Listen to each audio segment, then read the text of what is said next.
Hello, everybody. Welcome to What the Fuck is Wrong with Us? I'm your host, Arton Baleci, and this week I am joined by psychological thriller author ST Ashman. How are you doing? I'm doing good. How are you doing, Arton? Yeah, I'm okay, thank you. I'm okay. So, there'll be people watching this, won't have heard of you, won't have heard of your work, so please tell us a little about yourself. Yeah, so first, thanks for having me. I'm so excited about this. As I told you in the pre-run, I actually almost couldn't sleep last night, and I already have people who are waiting for this. So thank you so much for having me. I know you had actually some big guns on the show before, so thank you so much. Yeah, my book is called I Kill Killers, and it's about a pretty badass woman who hunts and kills serial killers. So if you like dark thrillers, yeah, go give it a read. hmm So, yeah, this book has just been out a few weeks, but I want you to take me right back in your writing journey. Like, when did all this begin for you? And before that, what's your history with writing as well? So actually, none whatsoever. I guess I've always been kind of a kid that was stuck in like an imaginary world in her head, always making stories up, and it got me in trouble in school quite a bit. um, but I was a psychotherapist before I started writing, and so we've actually my husband and I we've tried for years to get a baby, and it didn't work. We were really trying very hard, and so when it actually finally did happen, after so many years of trying, and I was a therapist. I mean, I was working dark stuff, like really dark stuff. I didn't just do marriage counseling and some private practice. I was working community mental health. I was working with pedophiles, and it was at the time when I was getting pregnant that actually the FBI has been so happy about me seeing pedophiles because nobody really wants to take him on, and I couldn't really say no because of where I worked. You weren't allowed to choose clients. If somebody comes and need help, you need to help them, which is a good thing because somebody's got to do it, right? Just Mm, imagine this world, what it would be if there would be no help whatsoever, because nobody wants to work with the darkest of the dark. But then this FBI guy who was like in charge of freshly released repeat offenders, he was so happy and he was like, "Oh man, I have like this long list of pedophiles. I'm gonna send them your way." And I was like, just getting pregnant after years of trying, and here was sitting listening to all of this with my client, and I was oof. suddenly it struck me. I was like, people say the baby is listening too, you know? And then you said dark is okay, Arton. So we Yeah, talk dark. that's what we're here for. That's what we're here for. And it struck me. And of course the baby doesn't understand the words, but just this energy and this heavy energy in this room that I was sitting with the man in front of me. And I talked to my husband, and luckily we're not rich, but we were financially in a position where he was like, "Yeah, quit. Don't do it anymore. Just until the baby is born, just don't do it. Tell him you're taking a long break, or quit, or do whatever." He was like, "Yeah, I don't want my child actually listening to this every day, especially now that they want to send more and more your way because nobody's really working in that field." So yeah, and then I had to do something, right? And I was sitting on the couch, I was pregnant. I kind of used my pregnant belly as like a MacBook kind of table. And I started writing completely different, like some historical romance. That was my first book. And uh yeah, that's how I got into it. I love them. I have to admit, I know this is a dark channel and I love darkness, and but I also love historical romance. It's my second big hmm love, but I don't think I'm so good at writing it because my heart is kind of with the darkness. And I think readers, they know. I think they know. It's not, I wouldn't call it bad, but I think readers, when they pick up a book, they know if the author really loves what they're doing or not. And I hmm love reading historical romance and romance. I love romance books. I love reading it. I could eat one of those Sons of Fathers a day, really, Arton. I could read so many of them, but I don't think I'm that good at writing them, to be honest with you. I Okay. think darkness is where it's at. But yeah, that's how I got into writing. I kind of fled the FBI. That's- if you Yeah, that's how I got into it. I came from the darkness and went to a different darkness, I guess. Well, coming from a background in psychotherapy, seems to be a very good breeding ground for people writing psychological thrillers. I believe Frida McFadden's a big name in the field. I believe that she may have came from. Could be making I that think up. I could be mixing her up with I somebody think else. she's a But I doctor. Yeah, she's a right. surgeon, something like All she right. comes from the medical field, yeah, but she's Yeah, definitely in. I think there are a few people who've came from sort of psychology and psychiatry, and brought a very, very real um, sort of mental darkness vibe to their writing. So yeah, I mean, uh, I completely respect your decision to run away from the field and Yes. to put it to good use somewhere, to put your experience to good use somewhere else. So yeah, I applaud you. I hope that didn't get too dark. I mean, it's the No, honest no. truth. I it was kind of sad too because I worked with a lot of people, and like on the back of my book you can, and it's the God honest truth as well, is that working in the field, I kind of got to look at the most shadowed part of the human hearts and minds, but also the most beautiful. I saw people turn their lives around after so many years of struggling, of hurting others, of mostly hurting themselves. And so it's completely inspirational. And it was a little sad of walking away from that because those are really the stories that kind of stick with you for the rest of for the rest of my life. I guess I can only speak for myself, but there was some really amazing um that it was just also really good. It wasn't just I'm walking away and thank God. It was I also kind of felt like a little bit given up on something really important. So it wasn't all cheerful and happy, but overall I made the decision that the direction I was going was just not where I wanted to go anymore as a mother. And there's Hmm. also always the opportunity of opening up a private practice, and then I can choose my clients. Then I can more Hmm. work with people who struggle with depression or struggle with their children or struggle in a marriage, and that would be something I'm game for right now. Let's do it. But what I kind of walked away from in that moment, it just wasn't for me anymore at that moment Hmm. in time. And it also wasn't safe. Um, I know one of your questions, I'm kind of jumping maybe a little bit ahead, but there were times that actually my life was kind of in danger. So it wasn't necessarily safe for where I was at in community mental health, working with people who nobody else wants to work with. As a pregnant woman, especially, we tried so long, and I just did not want to risk it. No, no, I completely understand that. You must have ended up in some pretty sketchy situations. And I guess it's difficult if you have that inbuilt desire to help people because you believe that people can redeem themselves, turn their lives around. But some people don't, right? So you're putting yourself in that position, offering a helping hand to somebody, and some people will take it, but you never know which of those are going to try and sort of pull you in with them. So yeah, I can completely, like I say, I can completely understand why you'd want away from that. And those experiences, I mean, I was joking before that you can sort of bring them with you, but also the more pleasant side of those experiences, even in these dark stories that we tell, we do from time to time show the glimmers of light. So you can still sort of have your say on people's ability to change, but in a different medium now, I guess. Mhm. Yeah, no, Mm. that's absolutely true, and I haven't closed that door entirely. I guess in the back of my mind, I want to open that door at some point again and do a private practice, something a little tamer. Uh, yeah, it's there's some wild stuff that went down when you work in that field, and I mean, I I can tell you stories of like it's just wow. Yeah, I was evacuated more than 3 times out of a building. Once we had an active shooter, once with a bomb. One, I mean, this is all true. I'm not making this up. It's just it was not. It's not a very if you work community mental health. It's not a very safe place to work at. And of course, we're talking about a few people.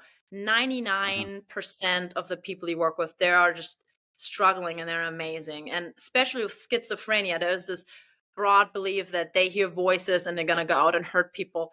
99% of people of schizophrenia don't hurt a soul. They really don't. It's just a stigma that's attached to mental health, and they are just really struggling. They're trying to find their way in life and trying to be live a normal life.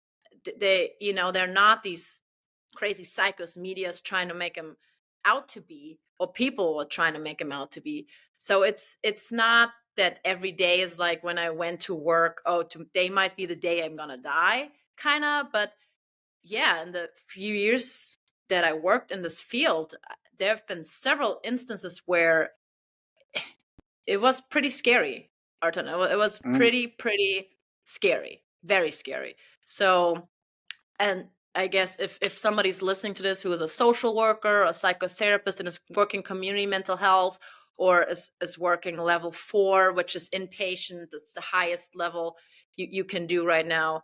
Um, yeah, thank you for what you're doing. What you're doing is amazing, especially for the pennies that you're getting paid for doing this.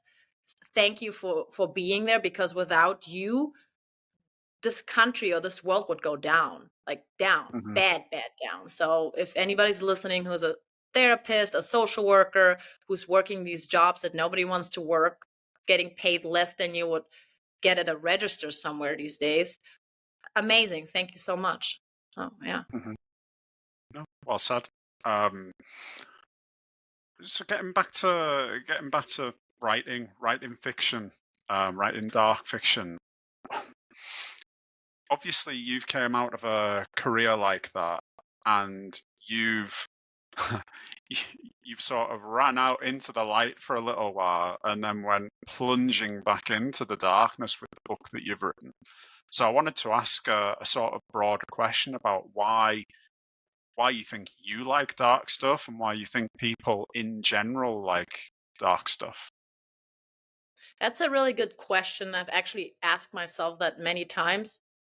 Because when you tell people back then what I used to do, they always want to hear about the dark and bad stories. They don't kind of want to hear so much about the stories of how the couple made it and how they're still together. And they want to hear about first questions. I was like, "What's the worst that ever happened to you?" And Mhm, I think, and I'm the same way. If I meet a police officer or a firefighter, I'm like, "Ooh, tell me about the craziest story." I'm not like about tell me about when you saved the puppy.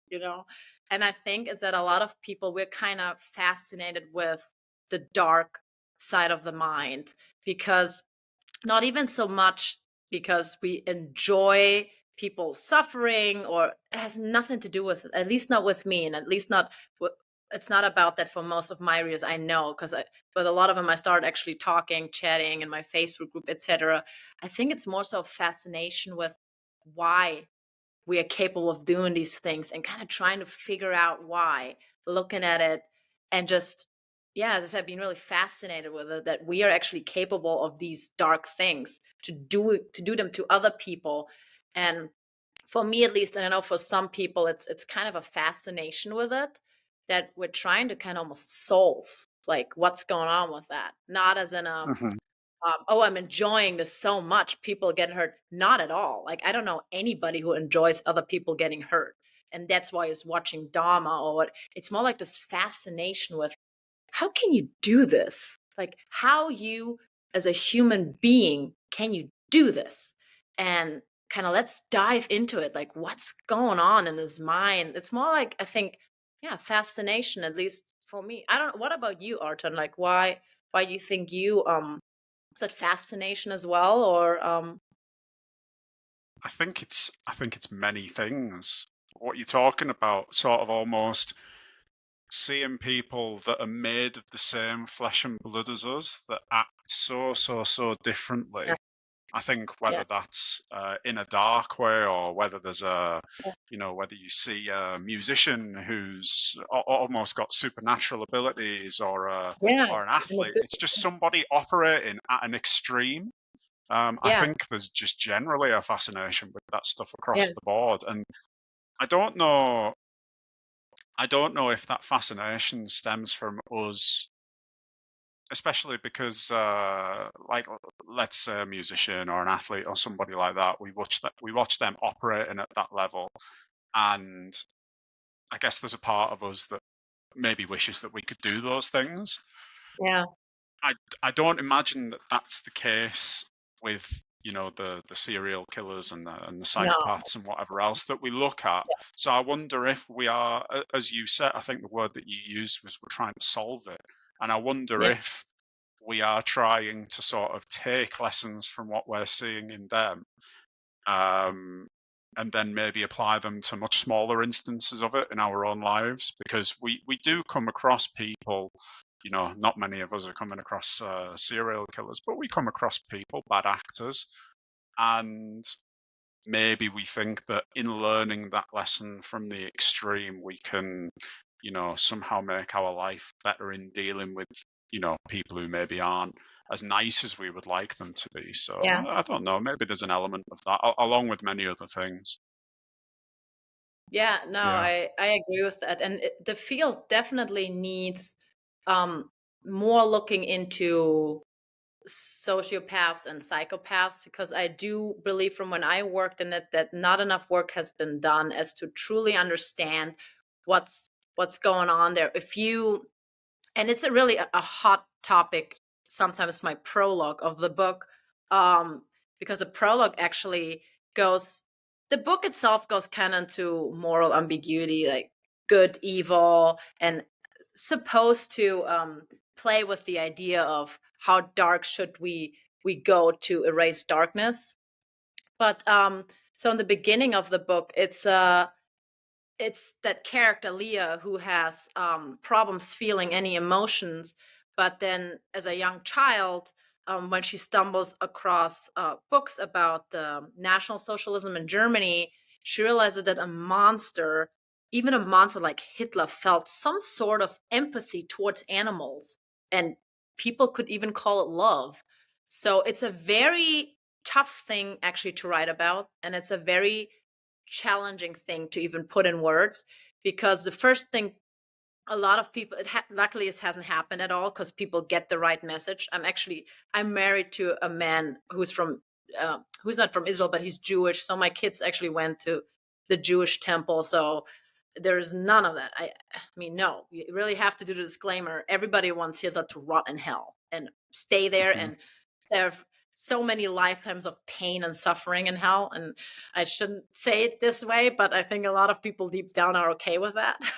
But so it's actually, to get back to the field of psychology, there is this, and it's actually pretty dangerous that we just, when we look at serial killers, like he was a serial killer in some ways, and just say he's a complete crazy, which he is, but then disregard this aspect of that he was able to completely pick apart and feel some love and empathy for something, which was Hmm. animals. He was Hmm. crazy about animals. He implemented the first welfare laws for animals in the world. He was a vegetarian. He loved his dogs. My God, he banned hunting rights, free hunting rights. So, how is this possible that a monster like him feels love for an animal?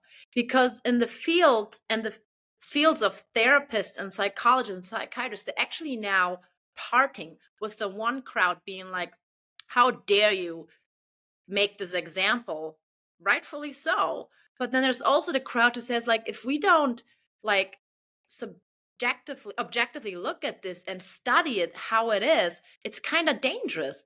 Because if we can really take a serial killer and see how they detach themselves from the pain of people, of human beings, and feel nothing when they do these things to families, destroying them, destroying. I mean, if we just say, well, you know, whatever, he can't feel anything, he's a monster, let's just, then it's kind of dangerous, because we should, I feel like, analyze every aspect of a serial killer. And one of the aspects is that some of them have positive feelings towards something, even if it's not humans. Hmm. Take Ted Bundy.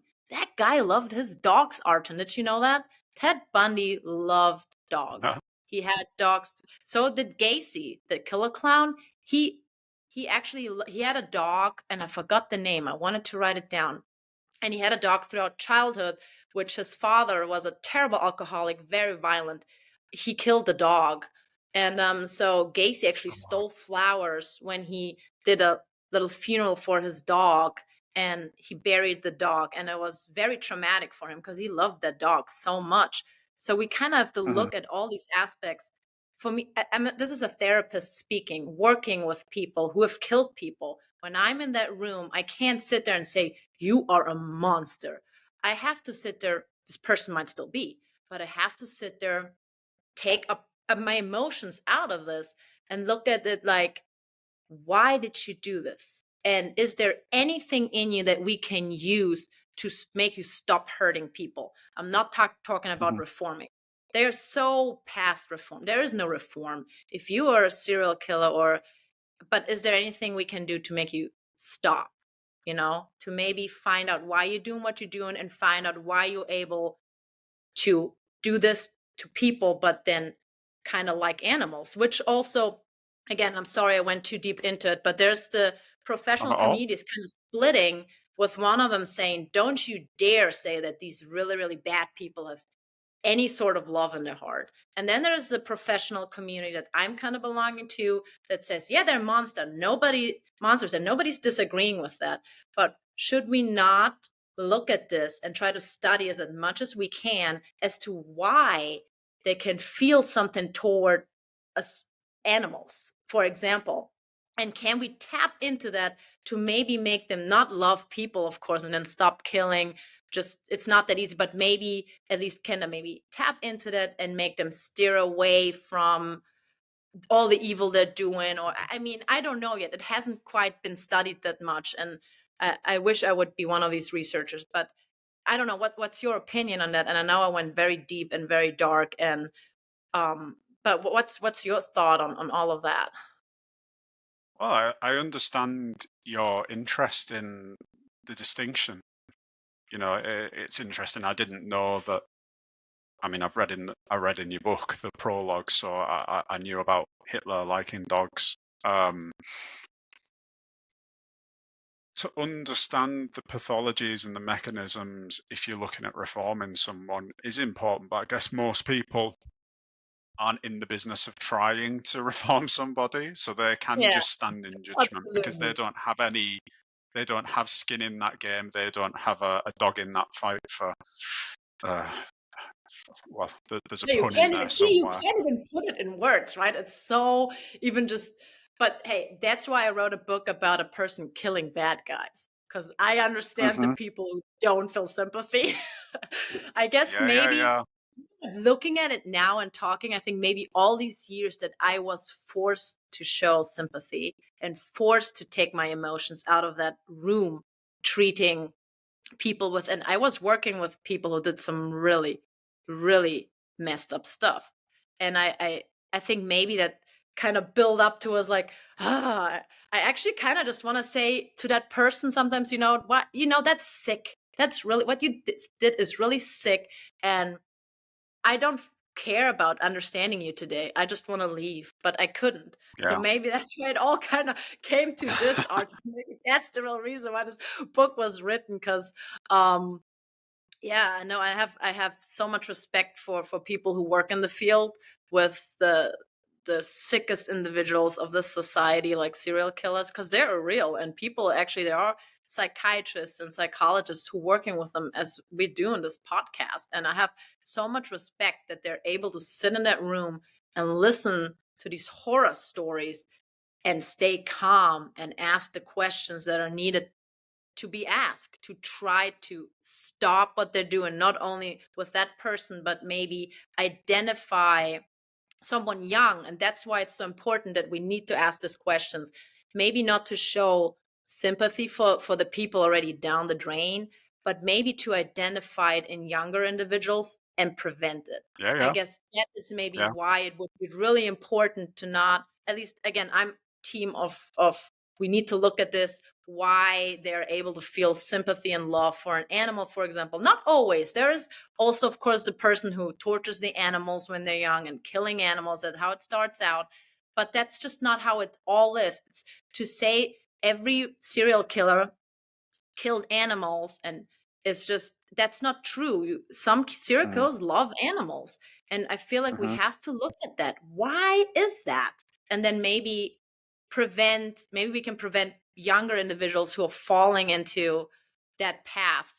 If we understand them better, maybe we can prevent them from going down this dark path. mhm. So you come out of this, you've written something quite bleak in a way. Um, is there anything for your taste that's too dark?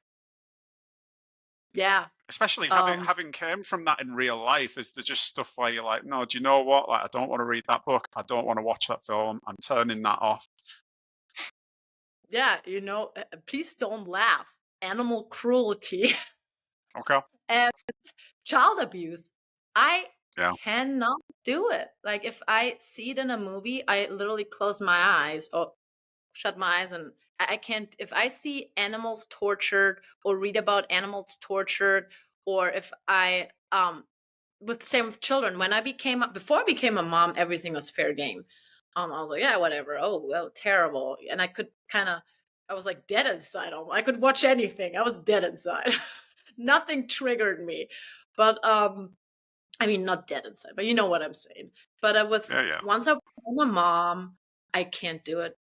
Like when I see children Mhm. tortured or killed or animals, it's just I'm still sitting through. I don't turn the TV off because it still could be a good show, a good movie, or I don't put the book away and like, yeah, no, give it a 1 star, which I actually never do. I don't give people 1 stars ever, even if I feel like it was one. But I just can't.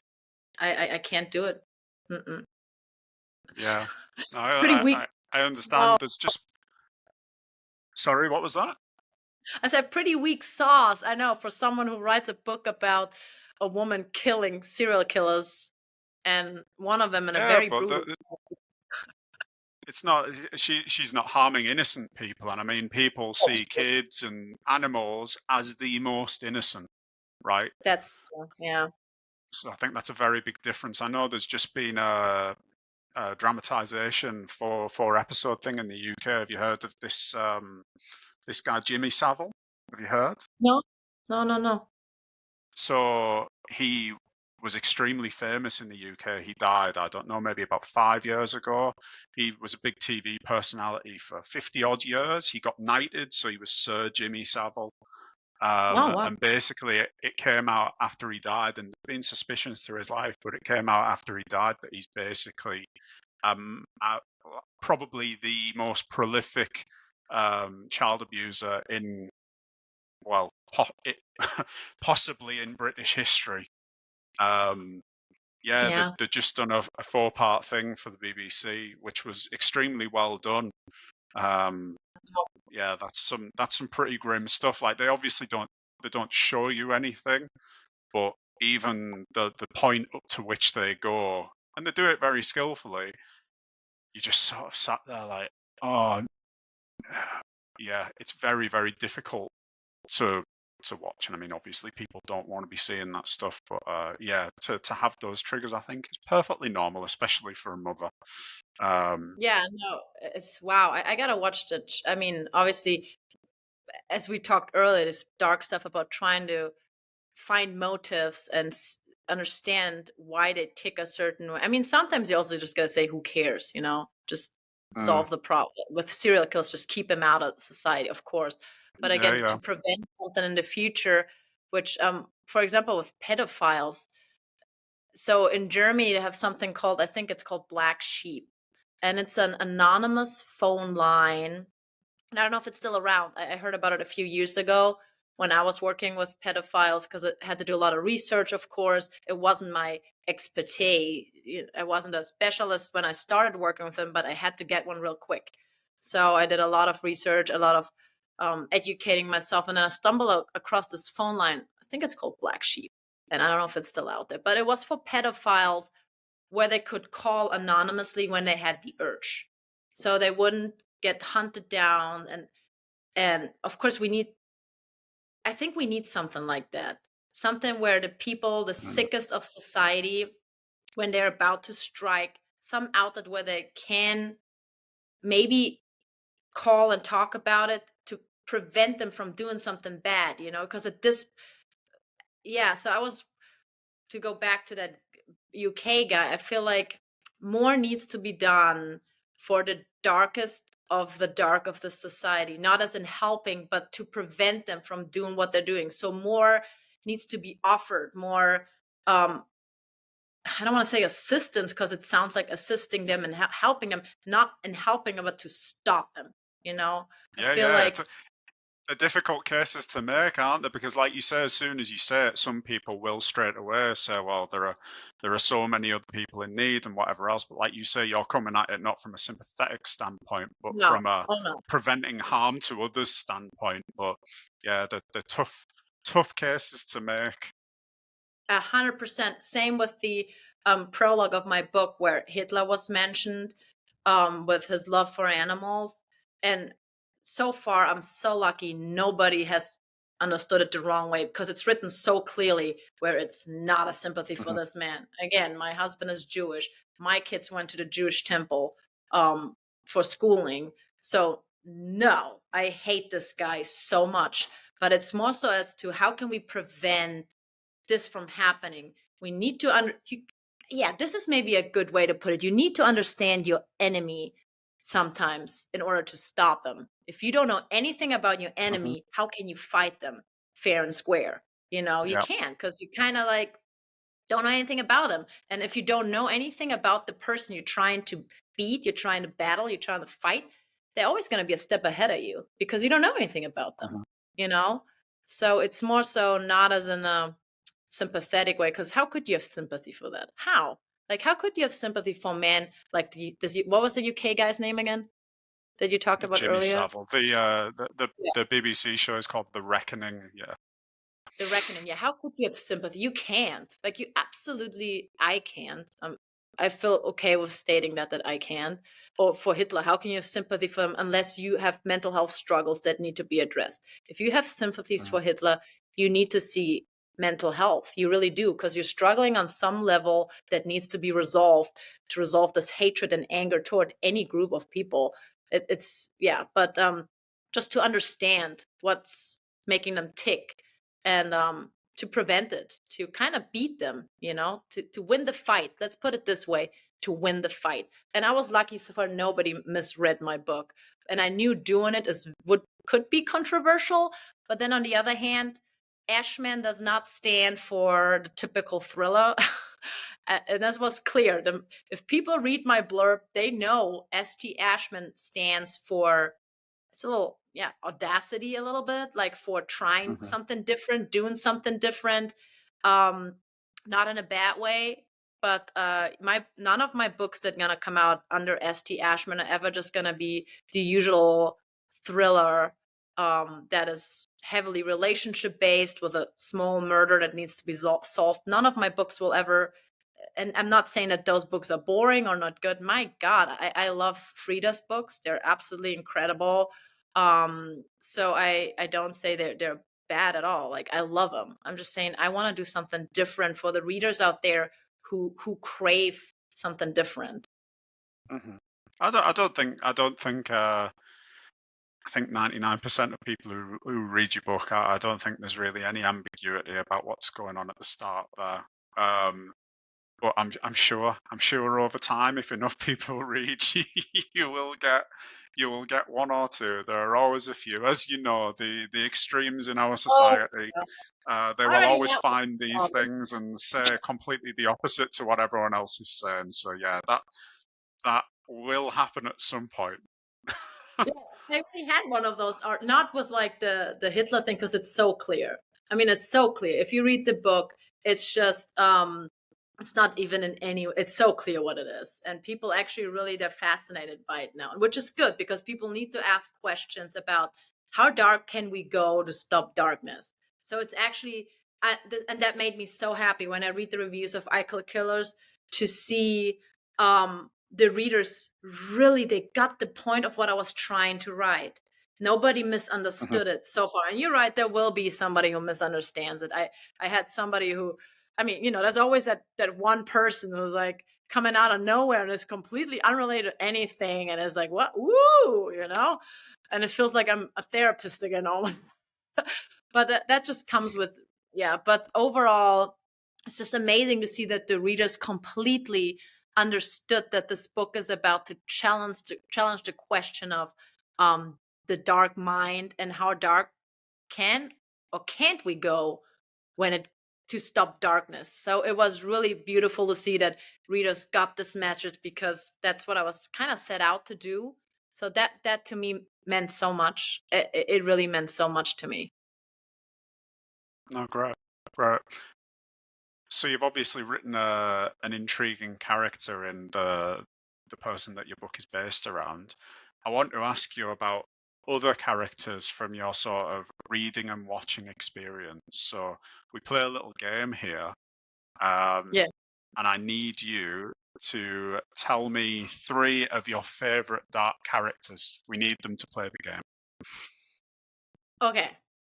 So the first I'm a little scary to admit, but Thanos from the Marvel universe. Okay, yeah. Because he actually had kind of good intentions, I guess, if you really look at it. And again, here I'm so scared saying this because somebody will misunderstand the way it says, like, oh my God, listen to ST Ashman. She's saying someone who destroys half of the universe has good intentions. It's not what I'm saying. But I was just saying he comes off kind of like a dude who was worried about overpopulation, which which could be a problem in the He could be a future. member of Greenpeace. Exactly. He's like stopping global warming and the whole universe, not just our planet. I'm sure some alien planets had problems with global warming too, if you believe in it or not. I don't know. I don't want to get political, but so I was like watching um the Avengers, and I was like, yeah, he actually kind of just tried to save the universe. He did it the wrong way. I think we can agree on that. Like killing half of everybody alive is probably the wrong way to go about it. So I think he just kind of tried to make a difference, I guess. So Thanos. Okay. Who else? Yeah, Who else we got? but I'm not pro Thanos. I'm just saying he kind of. You make Oh, you're stating your positions very clearly here. So we've got you're not pro Hitler. You're not pro no, Thanos. It's no. okay. I think Oh, everyone at home we know these things. Arton and I are not pro Hitler and Thanos. Everybody, please listen to the whole podcast. We hate him. Um. All right, then I actually, yes, I wrote that down. The Joker. The Joker. Okay. I really like the Joker. It's because not because he was crazy, and I know crazy is a bad word to say, but I think when you talk about the Joker, you can use the word crazy. Actually, my whole family is crazy. My kids are crazy. I'm crazy. My husband's crazy. And you know what? For us, it's a good thing. And I'm not discrediting people who are struggling with mental health and no, but yeah, I love the Joker because he was so crazy and he was so genius. And I just Is think there a particular incarnation of the Joker that you're speaking about? Are we talking about Heath Ledger? Are we talking about the comic book one? Are we talking about Joaquin Phoenix? Because they're I quite mean, different. Jared Leto was a very different Joker. yes, and then you had was it Jack Jack Nicholson? Yeah, Nicholson. Yeah, yeah. yeah. Jack Nicholson. And I mean, all of them. I mean, Heath Ledger was absolutely brilliant, and because it almost pains me to watch it with him, though, knowing what happened to him. It's just almost to me makes it like I can't even watch it because it's so saddening. He was so amazing in the role, and but so was Jack. Yeah, I mean, no, I think maybe that's one of the reasons why I like the character so much is because every time an actor touched the role, it was incredible to me. And Mm, some people might not mhm, like one of the actors or both of them, but I thought both times it was absolutely incredible. And I was mhm. so taken by the role and so into the character. So yeah, Okay. the Joker, Thanos, the Joker, um, and then one is actually uh, I don't know. Have you ever heard of Elizabeth? Bathory, the No? most notorious serial killers of all time. People don't know about her, but she killed more people than the most famous serial killers combined. She was this really rich and powerful Hungarian noblewoman in 1500 something. Mhm. Please don't hold me down to these numbers. 1586, something like that, I think. And she actually is the inspiration for every vampire story before Dracula, even, I think. So supposed to, because again, there are two teams. One historian team says, oh, it's all true, she was terrible, and then there's this one team now emerging saying, oh, they might have just framed her.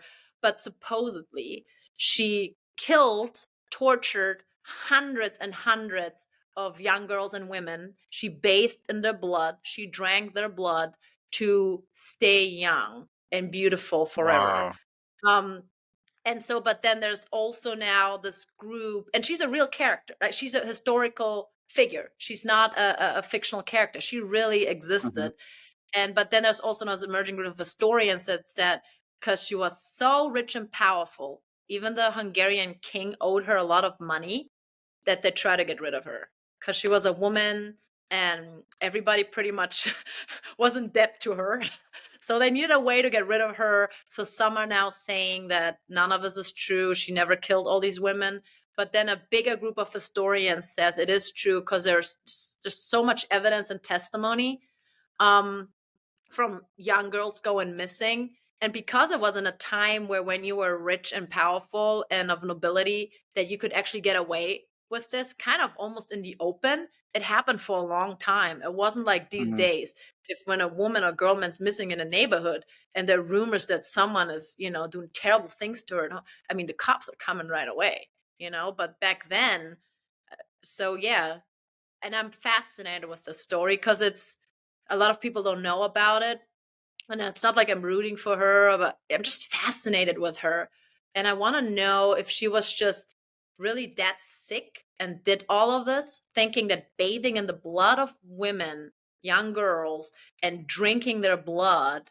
And here we go. That's kind of where the whole vampire thing was actually first created in history. Um, is that true? Or I guess that's the kind of the research for me again. Or was she really just framed because she was really rich and powerful and unfortunately a woman back then? So yeah, Mhm. I guess that would be my third one is I Elizabeth feel like Bathory.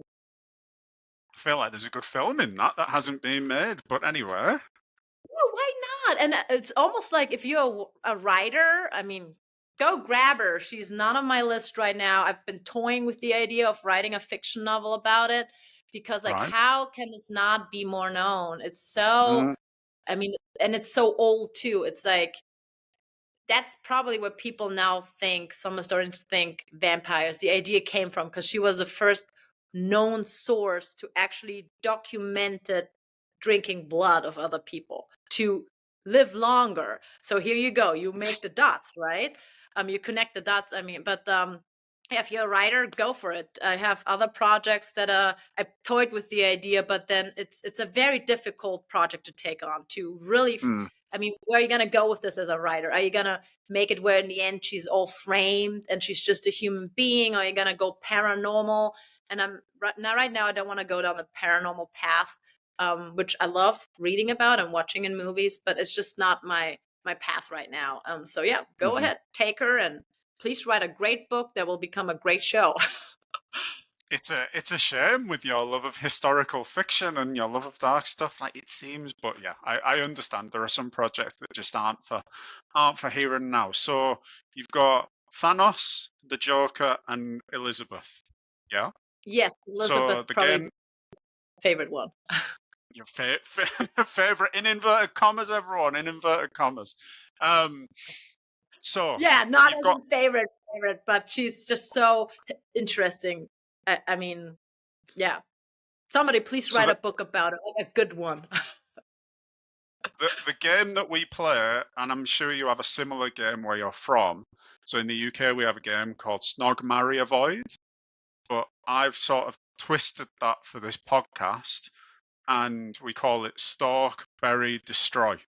So I want you to pick one of those characters who you would stalk because you would just be fascinated to see how they go about their evil ways. You've got one character who you bury because they need to go, they're evil, but they might have some redeeming qualities. We were speaking about people's multidimensional aspects before. So maybe they deserve some sort of respect. They have a funeral where people can come and mourn their passing. And then we've got destroy, where the person is so evil that they would be completely obliterated, dismembered, disintegrated, vaporized, whatever you would want to do to them. Mhm. So, with your three characters, which of those would you Mhm. stalk? Well, I can't do that with a famous movie actor, so I guess the Joker's off the table. Everybody would turn No, against. If you I can would do it treat with them. Jack You can. Nicholson, oh my god, everybody loves him, and I do too. Um, Well, we're I talking guess I about would. the character rather than Jack Nicholson himself. So yeah, Okay, well, Jack Nicholson, this was not a threat. I'm not coming for you. um. Okay. Well, I guess. Oh my gosh, this is a fun game.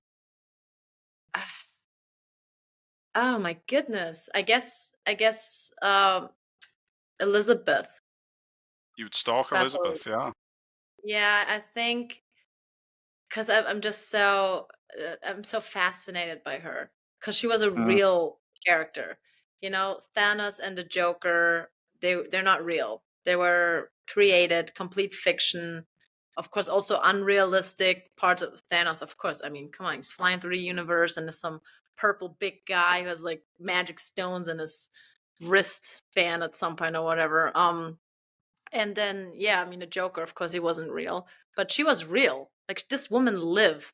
So I would stalk her and I would well, want to I find. guess you would want to know. Yeah, you would want to know if Yeah, she'd actually done these things or not. exactly. And I want to get, some not inspiration, but like, write down some. I mean, the whole vampire thing might have come from this woman. Could you Mm. imagine the world now without vampires, Arton? And all it took was for one mass murderer to bathe in the blood of thousands. Well, yeah. A small Then I price to pay. Yeah, I mean, I guess, and then I would, if of course, if she's really doing it, I'll destroy her. You know, I don't know if I have it in me to kill some, but if I would see all the young girls, yeah, I think I think I could destroy her. I think I could put an end to her to save all these lives. I think I could do that. Okay, so you would Yeah, stalk her. yeah, You would stalk her until you found out that she was guilty, and then she would actually go on the destroy list too. absolutely. I mean, I gotta save Okay, those girls, man. I can't. so, That's oh no no no no. so who would you bury? um. I guess I would bury her. Or did I misunderstand the game? After I destroy her, Yeah, don't I have to bury her? you you've got to pick one slot for her really. So would you stalk, bury, or destroy her? Because one of Oh, those I have characters goes in one of those slots. Yeah. I wanna stalk her too, though. Can I do both, please? Can we bend the game rules? I will I will bend the rules for you. So she's going in your stalk category for now. So who would you bury out of Thanos and the Joker?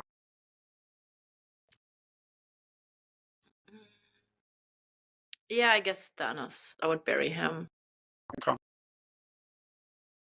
Wait, but You now I think have to he? destroy the Joker.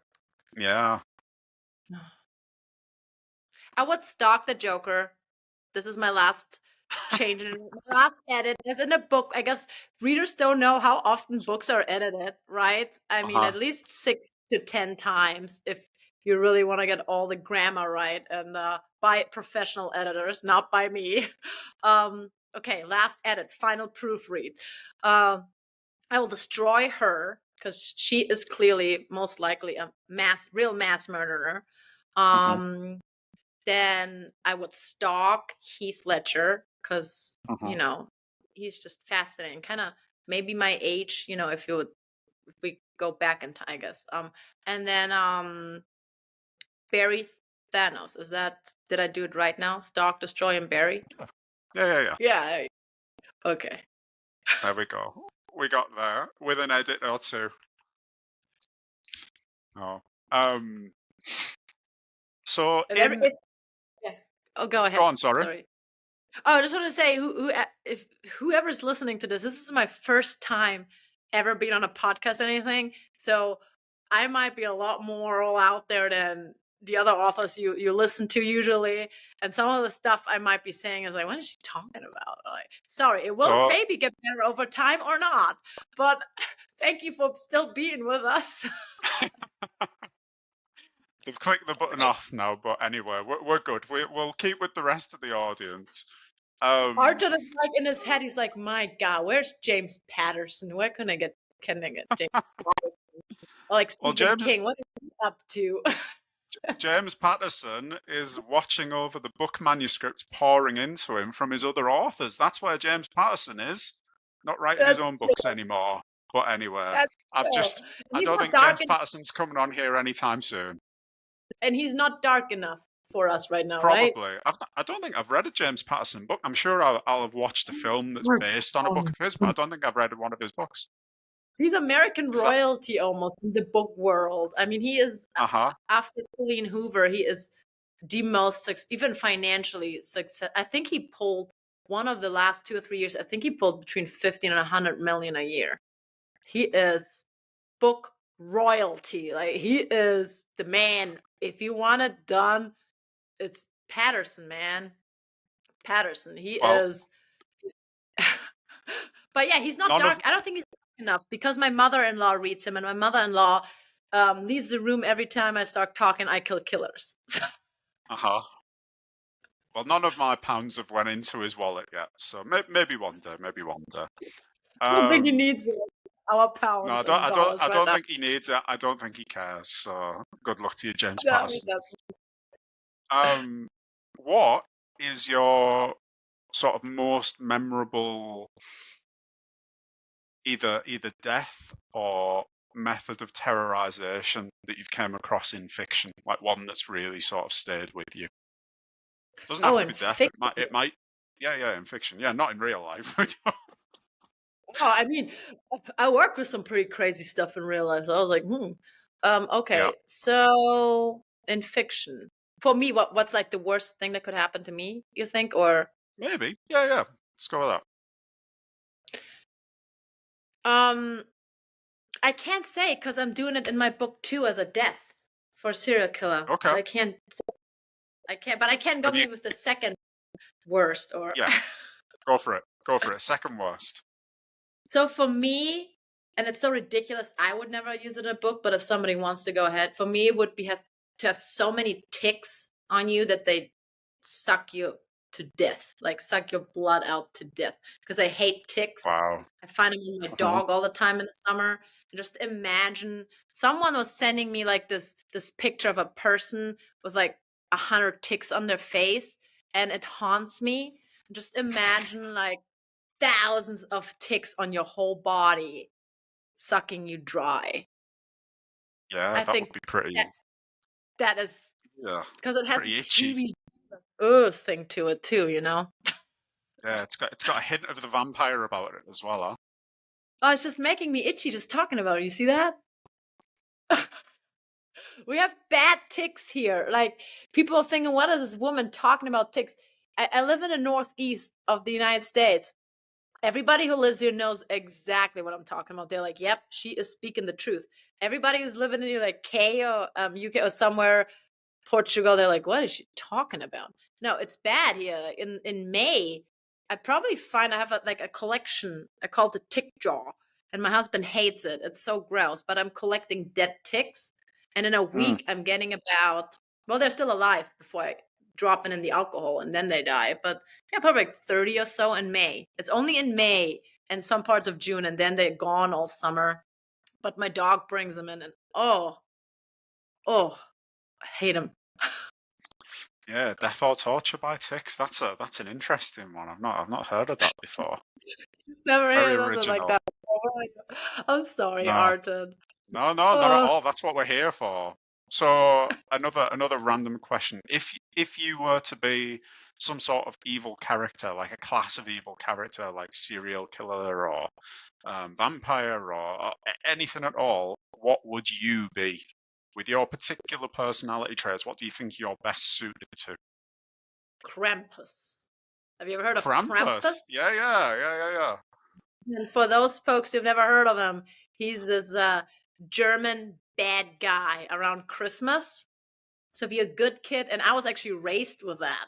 So in kindergarten, around Christmas time, they actually did the play. The adults dressed up as one was Krampus and one was the Christkind, we call it there, Santa, I guess.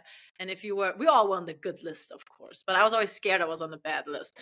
But so if you're on the good kids list, you get the toys, and then if you're on the bad kids list, you get punished, and not like killed or something, but I think spanked with this long wooden thing that looks like almost like a hand curled out of some, I don't know, branch or something, like some witch's walking stick or something. Yeah, I would love to be Krampus. And I think that's because as a mother these days, and every parent will understand this, you have to be so perfect all the time. You always have to be one step away from enlightenment every day raising a child. That's the expectation these days. Like, you can Uh-huh. never raise your voice. You're not even supposed to say no anymore because that's damaging the children. So you have all these books that tell you how to be the perfect Gandhi Mother Teresa parent.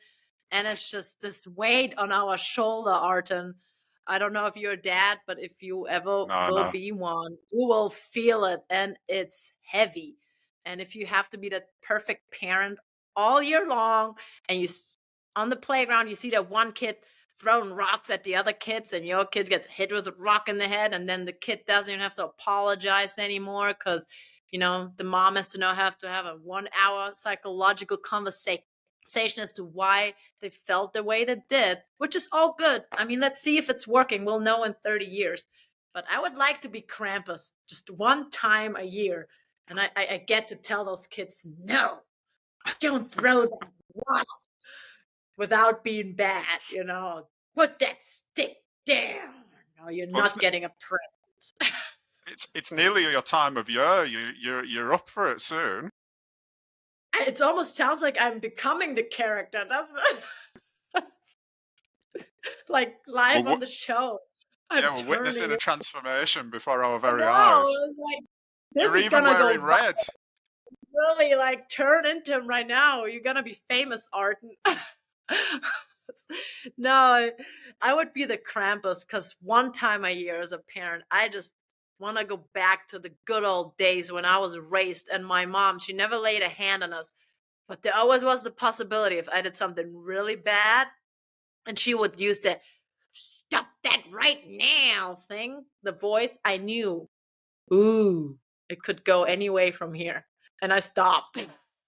And she was like the best, sweetest, kindest mom ever. She never Mhm. raised a hand. I mean, she would never, but it was stricter back then. I don't know. I mean, do you remember your childhood with your parents? Were they strict or were they not strict? Or how was your upbringing? Stricter than parents now. I think there were more Yeah. there were more means of discipline at their disposal, and there was less judgment from everybody around about using those means. So Yeah. yeah, Definitely. I like you said, it'll be interesting to see in 30 years what the result of the sort of parenting trends at the moment are. Yeah, it's We have our I kind opinions about where they might go, but we I don't know. we'll see where it goes. I mean, uh, no judgment, but we'll see where it goes. I got a little stricter with my son, though. I have a sticker chart now. You're not supposed to have them anymore. But that Mhm. sticker chart saved my life. I almost want to write a book about it for every parent out there who has a very headstrong child that just does not listen to the let's talk about you. When I started to get into that mode, and my daughter is completely different, but my son, when he does something and he's not supposed to do it, like when he's running around with a stick, and and then he trips and and you're like, don't remember this, and he didn't listen. I was like, "Ugh, what are you supposed to do? You're not supposed to yell anymore. You're not supposed to really say no. You're supposed to have this conversation, like, tell me how you feel and what made you do that, like not listening to mommy, and what could I've done better? What could you have done? And then you go like in this 30-minute, I don't even know. But I got stricter now. I did it, Artem. I did it. I got a sticker chart. I went back in time to the bad parenting methods, and I have that Uh-huh. sticker chart on my fridge, and it's a miracle. It changed our life as a family. I'm serious. This kid is listening. It's, he wasn't before, and he is now because he wants those stickers so bad. So I guess it Mhm. depends on the kid. And he's always been a good kid. If he ever listens to this, oh my God, like he's the sweetest boy. He has so much love for animals and for us. And so we did that right. For his Uh-huh. friends, he never hurts other kids. He was never that kind of kid. But when he's a boy, and when you see him running around like crazy with that energy of a 4-year-old, a 3-year-old, those were the hardest. That was the hardest year with him, the 3, and he had a stick, and he was like with himself playing, Star Wars or Ninja Turtle because he watched that on kids YouTube way too Uh-huh. early, I guess. So we're that kind of family. He did watch TV, so there we go. We're that family too. But so he's running this thing and then stop, and he just doesn't stop. So yeah, I'm doing a sticker chart, and I want to be Krampus. So once a year, I can go back to how I was raised and just be like, no,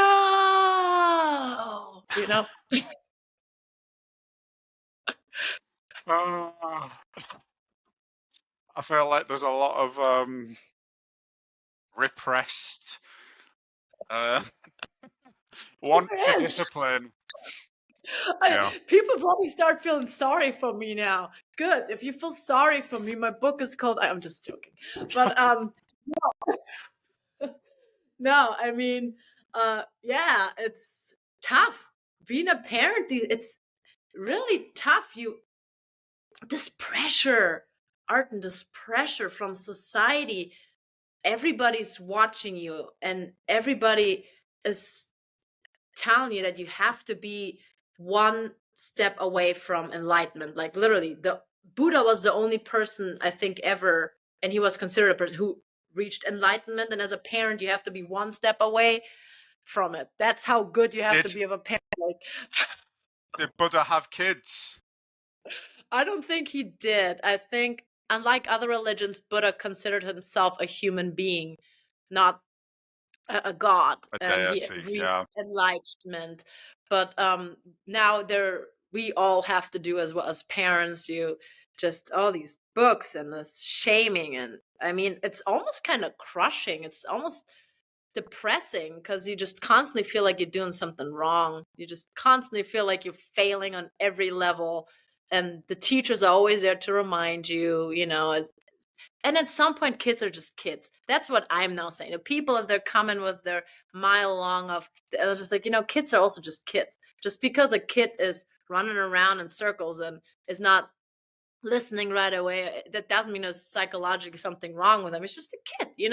When I was a kid, I was just a kid. I did terrible things. I ate like worms and played with mud, and I broke a window, and that doesn't make me a crazy kid or a psychopath. I was just a kid. It's society's so harsh these days, not only on parents, but yeah. If you're a parent, I I look, hope you enjoy it. And maybe you should be Krampus too. Come join me. We're gonna do the Krampus gang, and then we're gonna get back at all these kids on the playground throwing rocks, and nobody ever tells them no. I think I think me being an uncle is enough. And yeah, I find it hilarious that you get away from the crushing pressure of parenting by writing about serial killers doing awful stuff. It's fantastic. That Um, might be, yeah. I never thought about it this way, but I actually wrote this book while nursing my daughter. I had my second right. kid, and I was up with her all night because she woke up every hour, hour and a half. And she was a difficult pregnancy because I had COVID when I got pregnant, and she stopped growing, and it was really scary. And then she was a special pregnancy, and it was pretty hard. And then she was born, and she was normal. Thank God. She was always on the smaller side and teenier, tinier side. But so when she was hungry, I fed her. It didn't matter if it was every 30 minutes that she wanted to, or every hour, every two. So I was up with her all night. I lived in the living room where the TV is. That's where I lived. I had a mattress on the floor. I had like chips around. I had the laptop, and I was always in between writing "I Kill Killers" with her actually nursing. I typed with one hand too because I had to hold her, and then when she was sleeping, sometimes I had enough of writing, then I would just watch Peaky Blinders or some shows that I haven't, and I watched the whole 6 seasons, is it? Or whatever it Yeah, five is, or and I six. loved it. Yeah, 5 or 6, and I watched all the dark stuff that I couldn't because she didn't really. I mean, he would go back to yeah, no, she I don't think she has any trauma from it. I think she was okay. Me writing I don't. a real I killer don't book. imagine I don't so think either. yeah, I don't think she sensed the bad energy because I actually enjoyed writing it. I really it felt so good to just be free this one time, you know. I felt free. I think it's a sort of integration of the two sides of us. Huh? Yeah, You know, what you about you? experiencing something so light. Yeah, you write some dark stuff too, Arton. What about you when you write dark stuff? Do you ever like stop and you're like, what did I just write there? Or do you like, oh yeah, that's All the great. time. That's me.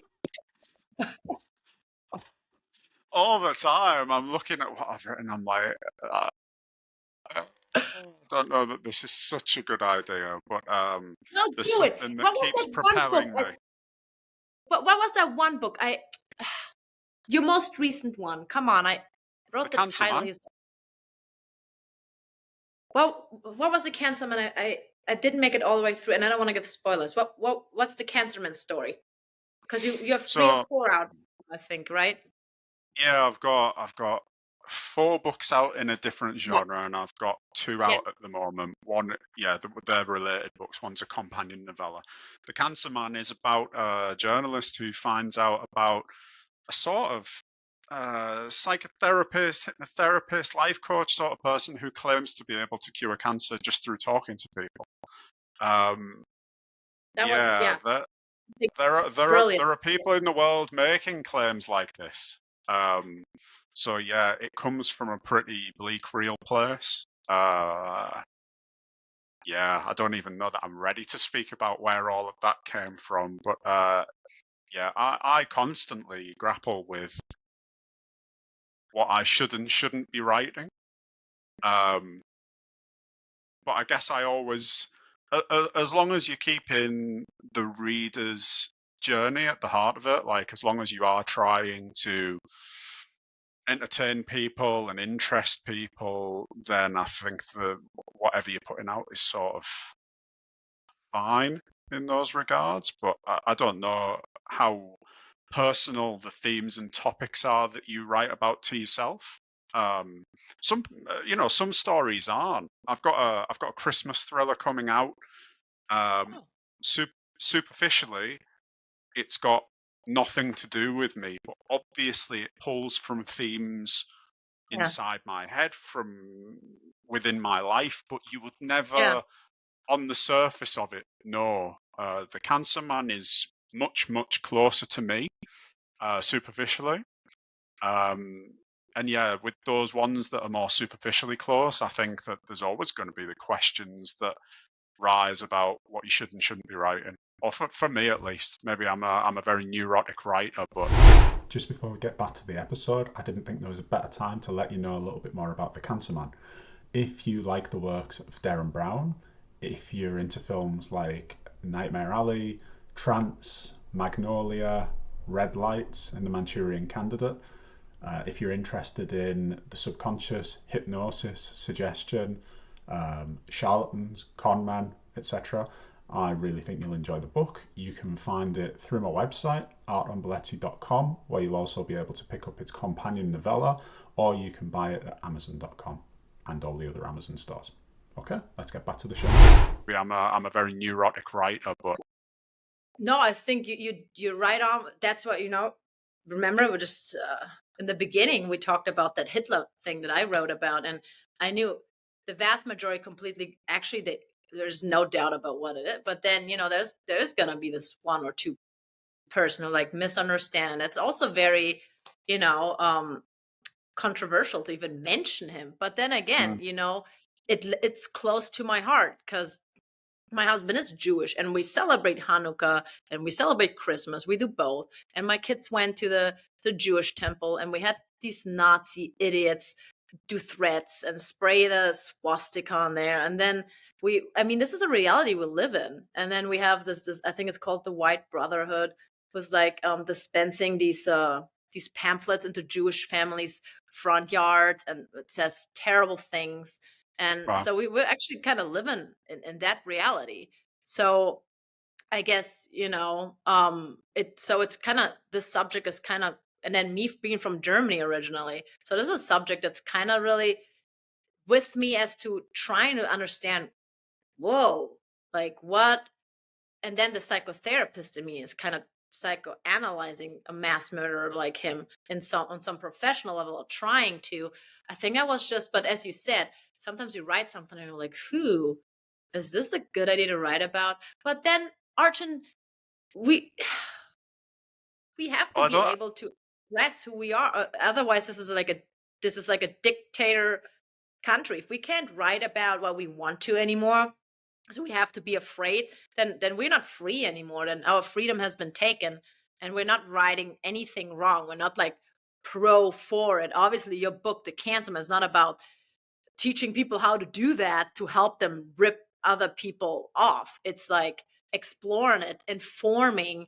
And so I do think that's just my opinion. And please don't feel like overstep a boundary, but I think we should stick with it, Arton, because our readers, they want that. They're seeking us out for that. They want to be informed. They're just those kind of people, and we gotta kind of stick loyal and true to them. Yeah, yeah. I mean, I agree. It's just not an easy thing to do, right? I don't know. For me, when I get an idea like that I'm scared of, that's probably Yeah, something that I should write about. yeah, And yeah. it's very difficult once you've got that feeling then not to pursue it because you feel like a coward if you don't. So Yes. yeah, I You don't think there's really any turning back once you've sort of set your mind on it. Nope, that's absolutely same with what we talked about with the thing about Hitler or other psychopaths, and how are they able of completely separating a love for an animal and then killing millions of like, how is this working? Like, how can this be explored? I mean, that's what we when we talked about it earlier. I do feel like if I would just be like in this one group who says, don't ever go down this route and state the truth, because these people are so bad, and they are. But then on the other hand, it's like I feel like kind of a coward, especially as someone who is married to a Jewish individual who is actually, and I'm not putting myself out there saying I experienced so much racism, or I'm a big target. I mean, obviously, um, I'm not a person of color who's been struggling their whole lives, and who have the right to be on a stage or somewhere with an audience and talk about their pain and suffering from what they've been through. That's obviously not me. So I'm not trying to say like I walk in their shoes, but I am experiencing some of that anti-Semitism at times, Hmm. not to where I would think it's really on par with what other people going through, what Jewish nationals are going through, or any national is going through.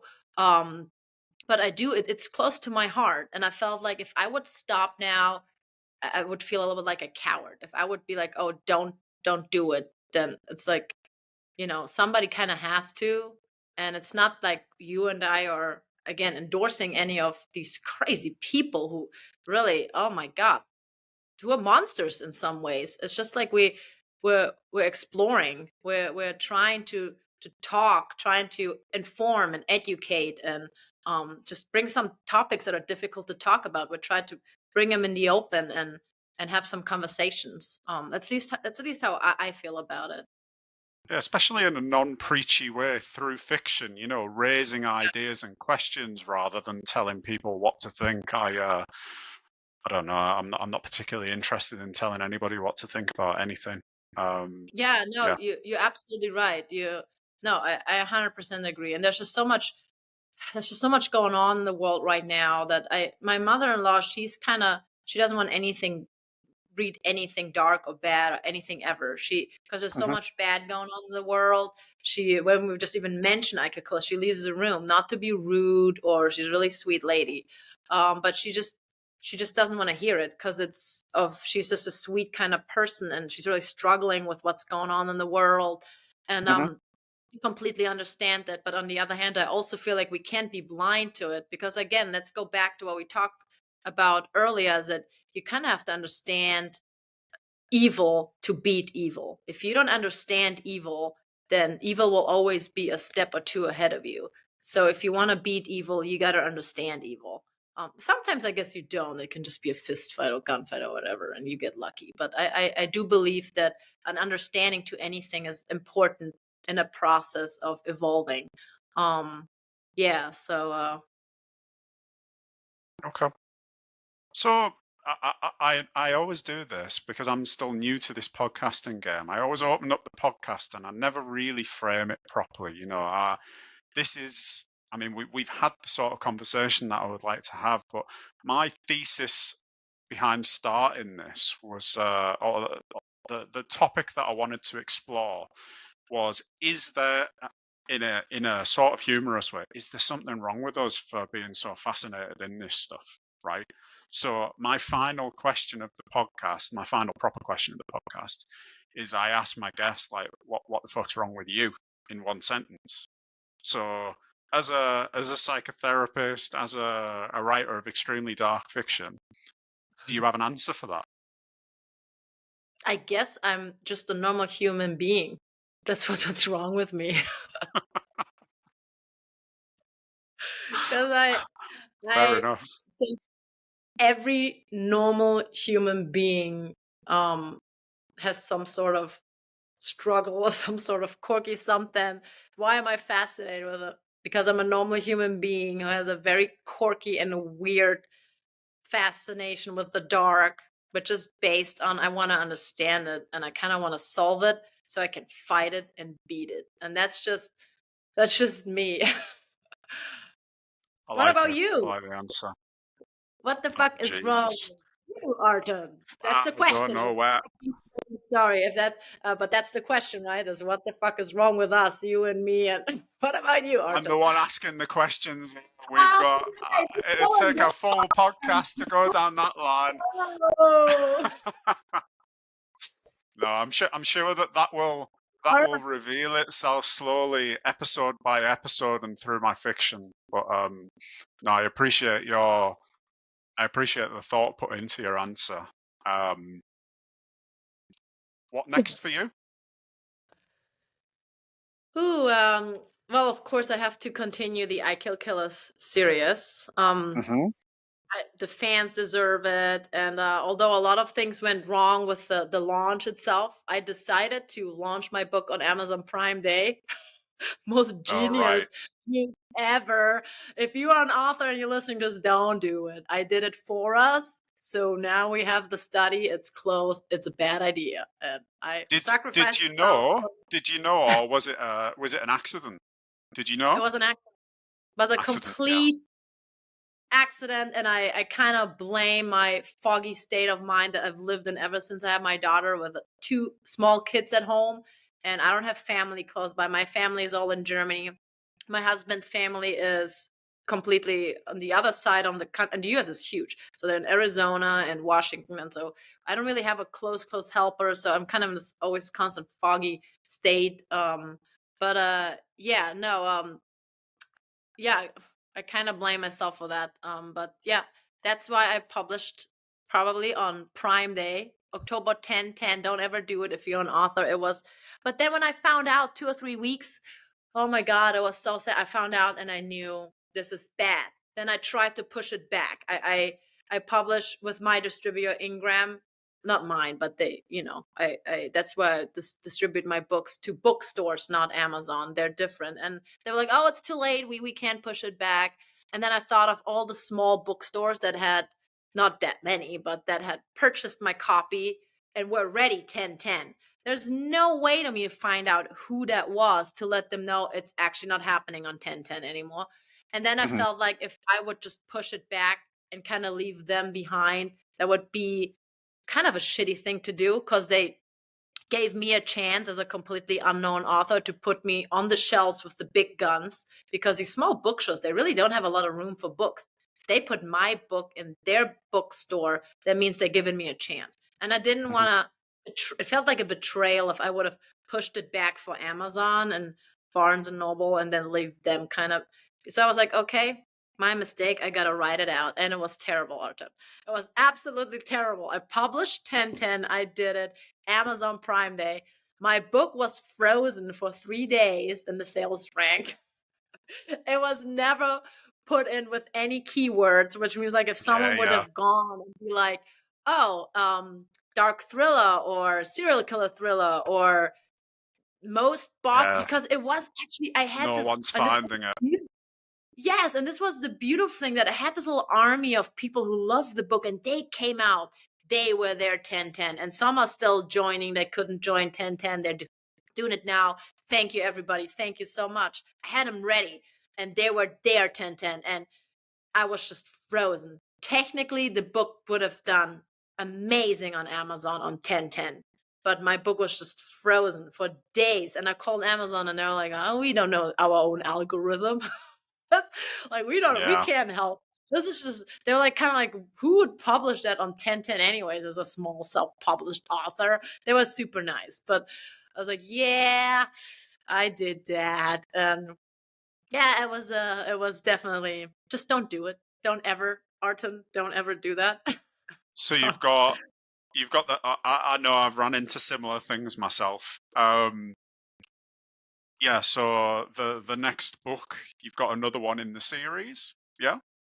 Yes, so that is coming out, and it will not be on 1010. Nothing will ever be on 1010. I have like trauma from it, I think. But so no, I'm writing that because the it was absolutely incredible the support I had from the I Kill Killers community, the people who read the book. I throw thrillers. Is that the Um name of the sequel? no, but that's a good idea. I Kill Thrillers. That's my Uh-huh. title now, everybody. Don't steal that. No, but yeah, so the second book, I'm writing it. I'm the story itself is done, and I'm whenever I have the time with two kids, I'm on it. I'm probably gonna be able to publish it in spring, and so that's if any authors are listening, so that's kind of my strategy is so the first book, except for the launch week, I don't throw my big guns and ad budgets and advertisement into it. I wait until book 2 and 3 because that's how smaller authors like Arthur and I, in case an author is listening or people are curious, that's how kind of we survive or what could not saying for everybody, but as with book 2 and 3, if it's a series, that's usually how I would survive as a small author from profits from those books. So I'm waiting like a Black Widow for book 2 and 3 to drop to have my day. My 1010 will be in fall. Fall or spring is when we're gonna come out with that, and it will all be gone and forgotten. And again, I mean, the community that came out for me, I'm just so I have a small Facebook group. Did you know that? And I'm not saying this now to tell people come join us, No, but it's no, like a please do. Now is the time. So I was just going to well, ask you, where can people find your stuff? So please do. no, it's just because I have this small Facebook group and people in this group actually really love the book and I'm just so blown away by them and I love every single one of them and we talk and we chat and I'm just so honored and I actually cried on launch day, happy tears because when I this thing with Amazon happened and then another bad thing with Goodreads happened, I'm not even going to go into that. But then this beautiful thing happened of all these people supporting me and they're waiting for book 2. They're really, really waiting for book. I would never just no. I'm going all the way with the series. So that's what I'm working on right now, and it's gonna get just like book 2. It's not gonna be your usual sweet romancy thriller with a little murder that needs to be solved. It's gonna be all the way Leah, I Kill Killers, and Agent Richter. It's gonna go all the way, guys. So yeah, I'm working on that right now, and then I have another idea for something else down the road. So yeah, and And it's going overall. It's going really well. I cannot complain. I mean, I've been this book has been perceived really well. My book, and I'm really grateful. I'm not just saying that, but I read every single review because I'm a small author. I have the time for that, and it's really really touching. And I just yeah, if somebody is listening who read my book or somebody's listening who might want to, and just thank you so much and it really means so much to me. So thank you for joining this crazy journey of a woman killing serial killers. Thank you, I and guess. where can people find your stuff? Oh, Amazon, and if you live in the US, try a small bookstore. I mean, of course, we have to do Amazon because that's 70 or 80% of the sales these days. But small bookstores, I actually had support from small bookstores coming out on 1010. And one emailed me actually. They said, wow, we put your book on the shelf, and within hours, on the day of 1010, it started selling. Like the book, they had it ready. And that meant so much to me. And then it kind of was like, I'm glad I stuck with the plan, even if I might have missed out on what it could have been on 1010. But so yeah, no, if you check out your small bookstore first, if it's not too inconvenient. I understand if your parents or if you have your lives and you work and whatever, college student, it's not, sometimes time wise it's a little harder. But if you pass one, why don't you just pop in and ask about I Kill Killers, and if they don't have it, they might start carrying it. But give them, they might have it. Actually, is that okay if I name one bookstore that I'm really grateful Go for? for it. Go for it. Okay. It's Pan Yan Bookstore in Tiffin, Ohio. And that's Mhm. actually that's the bookstore I just talked about, who actually within hours started selling the book I Kill Killers. And they emailed me and they're like, we really love the book, and they wanted me to come out to do an event. And unfortunately it's as I said, it's in Ohio. So right now, I'm planning to go there. At some point, I will go there. I'm gonna bring the whole family because it's always a family trip. Um, but at some point, I really want to go because I'm just so touched that they would actually reach out to me and tell me that the book is doing good with them and that they really love the book. So yeah, if you live in Ohio, in Tiffin, I think Tiffin. Yeah, I wrote it down actually because Tiffin. If you live in Tiffin, please go to that bookstore. Please support them. They are supporting. It's a small business supporting a small business. Me, a small business Mhm. mom author. So please support them. Very good. And I'm sure you're on social media. People can find ST Ashman fairly easily. Yeah. Yeah, TikTok. Then, if you're into dark thrillers, I'm kind of starting a little bit of a small revolution. Please, Arton, please join me because I do think that we need a dark thriller subcategory. I think Amazon subcategories are completely outdated. We have like 20 different subcategories separating FBI from police, from detective, from this and that. Can we just have one dark thriller category, please? Because people like me, and maybe like you too, but definitely my readers, we spend a lot of time searching for dark thrillers because we like darkness that is not entirely horror or straight out only gore. And it takes a while to find books like that because there is no category for it right now. And then you have to follow hot trails of recommendations. And but if we could have a category, please, that's dark thrillers, please, that would be amazing. And then we put books like The Girl with the Dragon Tattoo, we put her in there, and then we put I Kill Killers, we put your books in there, Arton, and then we just put dark stuff in there. That would be great. I mean, yeah, that would be my dream. Okay. Well, if Amazon are listening, feel free to No. recategorize the. Yeah, they've just done all the categories, and even that's caused problems in itself. But anyway, thank you for Yeah. joining me. It's been lovely chatting. Thank you to everyone at home who's listened. Please subscribe to the podcast so that I can keep getting fascinating people to come and join me.